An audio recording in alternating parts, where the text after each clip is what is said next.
Electric অটোগুলোকে পারমিটের ব্যবস্থা করে দেওয়া সহ 11 দফা দাবি নিয়ে সরব হলো ইলেকট্রিক রিক্সা শ্রমিক সংঘ। সোমবার সংগঠনের নেতাকর্মীরা রবীন্দ্র ভবনের সামনে থেকে মিছিল করে এসে পশ্চিম জেলাশাসকের কাছে ডেপুটেশনে মিলিত হন। তাদের অভিযোগ, পরিবহন দপ্তর ও ইলেকট্রিক অটোর কোম্পানিগুলো মিলিতভাবে শ্রমিকদের সাথে প্রতারণা করেছে। ফলে রাস্তায় গাড়ি নিয়ে বের হলে ট্রাফিক পুলিশকে বিভিন্ন প্রকার ফাইন দিতে হচ্ছে।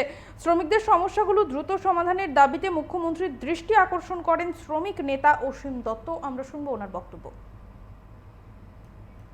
দেখা যাচ্ছে আমাদের এখানে যে বিভিন্ন গাড়ির শোরুমগুলো আছে এবং একদম পরিবহন দপ্তর যৌথ মিলিতভাবে আমাদের ইলেকট্রিক অটোর সঙ্গে যে প্রতারণা করা হচ্ছে, তার বিশেষ করে আমরা আজকে ডিএম সাহেবের কাছে সেটা জানানোর জন্য আমরা যাচ্ছি, যাতে ডিএম সাহেবের মাধ্যমে আমাদের সিএম সাহেবের কাছে যাতে বার্তা যায় যে আমাদের সঙ্গে কীরকম ধরনের আমাদের সঙ্গে অন্যায় হচ্ছে। দেখবেন, যদি আমাদের কোনো ভাই ইলেকট্রিক অটো কিনতে যায়, তাকে প্রথমে গাড়ি কেনার সময় তাদেরকে ফেসিলিটি বলবে, এটা পাবে, এরকম করে চালাতে পারবে, সারাতে চালাতে পারবে, এরকম করে তাদেরকে কাছে গাড়ি বিক্রি করা হয়। এবং আপনারা জানেন, সরকার একটা আগরতলা শহরের মধ্যে একটা লাগানো আছে, টিয়াগো বলেন, টিভিএস বলেন, সবাই আমাদের কাছে প্রুফ অনুসারে আছে আমাদের কাছে যে বাড়ি হলেও আপনাদের দশমী কার্ড, তার আধার কার্ডে আছে দশমী কার্ড তাদের বাড়ি, তার যে গাড়ির রেজিস্ট্রেশনে তার ঠিকানা দেওয়া আছে পঞ্চায়েত এরিয়ার।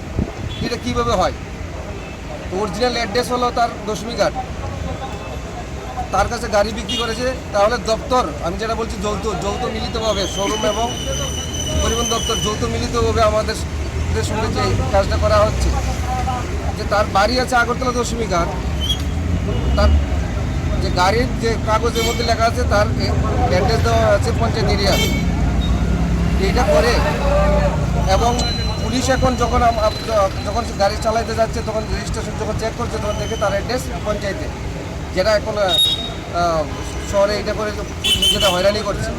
আর সবচেয়ে বড় ম্যাটার হলো এটা যে আমি কয়েকদিন আগে সাংবাদিকদের মাধ্যমে আমি বার্তা দিয়েছিলাম যে অটো রিক্সা যে ফুয়েল চেঞ্জের জন্য, যেটা পেট্রোল অটো আছে এবং সিএনজি অটো আছে, শুধু খালি fuel change electric auto semi auto, তার জন্য কেন পারমিট, ইলেকট্রিক অটোর জন্য পারমিট লাগু হবেন না, সেটা আমি বলেছিলাম। মন্ত্রী সাহেবে দেখছি একটা প্রেস বিজ্ঞপ্তির মাধ্যমে বাইপাস করে গেছেন, যে বলেছেন সেন্ট্রাল রুলস।